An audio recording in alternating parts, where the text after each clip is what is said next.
Hello, मी बादशाह बोलतोय. नसरुद्दीन शाहशी काही संबंध नाही माझा. अरे मी बादशाह. सतीश शाहशी काही संबंध नाही माझा. अरे आदिल शाहशी सुद्धा काही संबंध नाहीये. मी बादशाह. अरे गुजराती शहा नाहीये. ए ती टेलिफोन डिरेक्टरी जरा चाळा, नीट बघा त्यामध्ये. तुम्हाला जो शहा हवाय ना तो मीच आहे की नाही याची जरा शहानिशा करून घ्या. बोल निशा, बोल शहा, बोल सलीम शहा. पिताजी, पिताजी.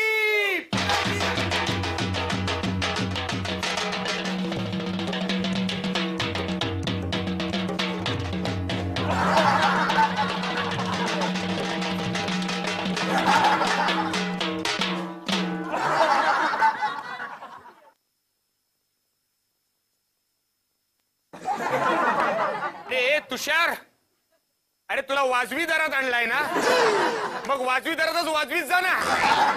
पिताजी, पिताजी. झाला तुझा ऑर्केस्ट्रा कंप्लीट झाला. और चेष्टा करू नका तुम्ही.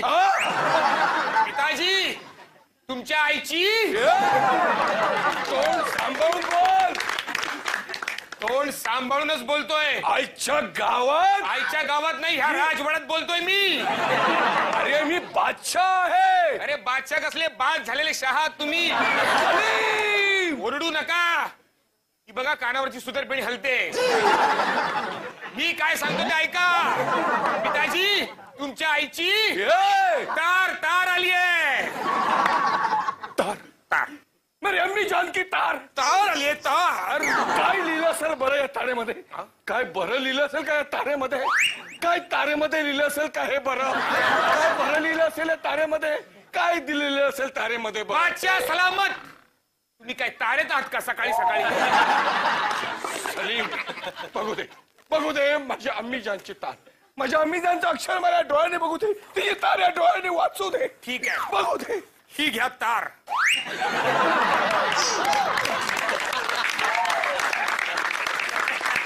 आईच्या गावा, काय बरं प्रयोजन असेल तार पाठवण्यामागे? पाठवण्यामागे काय बरं प्रयोजन असेल? काय बरं प्रयोजन असेल का तिचं तार पाठवण्यामागे? मागे पाठवण्यामागे प्रयोजन असेल का तिचं बरं? बादशाह सलामत. काय बरं हेतू असेल तिचा? हे तू मला विचारतोय? हे तू मला विचारताय तुम्ही? अहो साधा सोपा हेतू आहे, मला कळलेला आहे तो. संपूर्ण महाराष्ट्रासमोर तुमच्या आईला तुमचा संपूर्ण पोपट करायचा होता. तो ह्या तारेतनं तिने टोटल पोपट तुमचा केलेला आहे. आईच्या गावात सलीम, दोन विद्वान माणसं एकमेकांशी बोलतात ना तेव्हा सांकेतिक भाषेत बोलतात. मग मला सांगा, विद्वान माणसांचा आणि तुमचा संबंध काय? सांगा ना, काय संबंध काय का संबंध आहे का? आईच्या गावात. अहो आईच्या गावात काय लांब लांब पर्यंत संबंध नाही, गेलात 12च्या भावात. तू माझ्याशी बोलतोय? तुमच्याशीच बोलतोय मी. अरे माझी आई एक मोठी विदुषी आहे. मग त्या थोर विदुषीच्या पोटी हा चोर विदूषक कसा आला? तू परत माझ्याशी काय बोललास का? नाही, मग जाऊ दे, महत्वाचं नाही. तिने ही तार पाठवली, यामागे काय संकेत असेल माहितीये का तुला? काय? ती कुठल्या तरी अडचणीत सापडली असेल, कुठल्या तरी संकटात सापडली असेल, म्हणून मदत म्हणून ती मला तार पाठवली असेल. तिला सांगायचं असेल की बादशाह आता मला तार.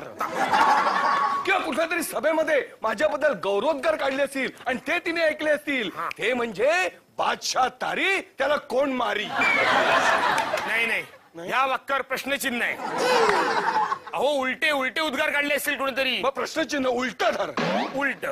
बादशाह मारी त्याला कोण तारी. आणि कोण काढणार तुमच्याबद्दल हे असले गौरवोद्गार वगैरे? सांगा ना, सांगा कोण काढणार, कोण तुमच्याबद्दल गौरवोद्गार? अरे तो हा कोण? हा हे कोण? अरे तो कोण? ते हे ही पण आहे का? मीच केलं. तुम्हीच ना, काय पांचटपणा चालवलाय तुम्ही. अहो तुमच्या आईला असं सुचवायचं असेल की ह्या राज्यामध्ये या असल्या मेलेल्या तारा पाठवण्यापेक्षा त्यातनं थोडी अशी 20 सोडा. 20 सोडा? तुमच्या आईच्या गावात हे 12-12 तास 20 कपात असते. काय कार्य हो तुमच्या राज्यकारभारात आणखीन काय होणार आहे? 12-12 तास वीज कपात असते. आता बोला. 12 तास वीज कपात असते, मग उरलेल्या वेळात काय बशीत असते? ह्या तारेलाच कनेक्शन करून शॉक दे ना मी. हे असे नको तिथे शॉक देताना म्हणून वीज कमी पडते. मी काय करू त्याला? वीज कमी पडते त्याला जबाबदार तुम्ही बेजबाबदार नागरिक आहात. 24 तास एसी, टीव्ही आणि कम्प्युटर ऑन ठेवताना म्हणून वीज कमी पडते. काहीतरी बडबडू नका. तुम्हाला जर विजेचा पुरवठा पुरेसा करणं जमत नसेल ना तर वीज कंपन्यांचं खाजगीकरण करा. अरे काय बोलताय तुम्ही? भांडवलशाहीच्या पुरस्कर्त्या हे खाजगीकरण वगैरे काय नाहीये. तू आणि या देशातल्या भांडवलदारांचं संगनमत आहे. हे पहा, माझ्या खाजगी प्रकरणात लक्ष घालू नका. हे तुझं खाजगी प्रकरण नाहीये, हे तुझं खाजगीकरणाचं प्रकरण आहे. भांडवलशाही मुर्दाबाद. भांडवलशाही मुर्दाबाद. अहो तुमच्या बादशाही पुढे लोकशाही, नोकरशाही आणि भांडवलशाहीच काय? अहो पेनाची शाही सुद्धा फिकी पडेल. फिके विनोद करू नकोस, कानाखाली वीज काढीन. अहो पण निदान लोकांना वीज तरी मिळेल. कशी काय वीज मिळेल? सांग ना, कशी काय वीज मिळेल? सोपी गोष्ट आहे. जर वीज निर्मितीच्या क्षेत्रामध्ये खाजगी कंपन्या आल्या तर 4-5 कंपन्या कॉम्पिटिशनमुळे एका धपाधप उड्या मारतील. त्या योगे बेरोजगार लोकांना कामं मिळतील आणि नंतर मग स्पर्धा सुरू होईल त्या आपापसात कंपन्यांमध्ये. मग विजेचे दर कमी होतील आणि मग सगळीकडे प्रगती. ती तार आहे ना, ती घालून घे. तुझ्या घशात घालून घे, तोंड बंद होईल तुझं. त्यामुळे वीज टंचाई कशी मिटेल? अरे विजेचा गैरवापर होतोय त्याचं काय? विजेची टंचाईची समस्या आहे ना, ही तुमच्यासारख्या बेजबाबदार नागरिकांमुळे निर्माण झाली आहे. वाह बादशाह सलामत. वाह. आता ह्या सगळ्या प्रकरणाचा खापर तुम्ही ह्या जनतेवरती फोडताय. हा, ही लोकशाही आहे. इथे जबाबदार नागरिकच महत्वाचे आहेत. तुम्ही काय करता माहितीये का? सोफ्यावर असं बोर्ड वर करून टीव्ही बघत बसता, मग कंटाळा आला की रिमोटने टीव्ही ऑफ करता, स्विच तसाच चालू, मग वीज फुकट जाणार नाही तर काय? मग काय करता? एका खोलीतला पंखा चालू ठेवता आणि दुसऱ्या खोलीला एसी ऑन करता, कसा झाडं कापता, मग गरम झाल्यानंतर परत एसी ऑन करता. आणि तुम्ही ऑफिस मध्ये कॉम्प्युटर 24 तास रात्रभर सुद्धा चालू ठेवता. मग विजेची टंचाई जाणवणार नाही तर काय? आणि त्यात भरीस भर म्हणून आपली नेते मंडळी ही आपली तत्व प्रणाली या समस्येवर कसा रामबाण उपाय हे सांगत सुटतात. म्हणून माझ्या आईने ही तार पाठवली असणार. त्याला यातून असं सूचित करायचं असणार की या लोकशाहीमध्ये वेगवेगळ्या मतांची, वेगवेगळ्या विचारांची, वेगवेगळ्या तत्वांची माणसं असणारच. ते आपले विचार मांडणारच. ही सगळी विसंगत आणि परस्पर विचारधारांच्या मधले तारेवरची कसरत जो यशस्वीपणे करेल तोच खरा बादशाह. झाली तार सरा वाकडी झाली. मग आता वा जहापणा. अहो आधी का नाही तुम्हाला सुचला शहाणपणा? काय कोण असतो? तुला बघून सगळं विसरलो मी.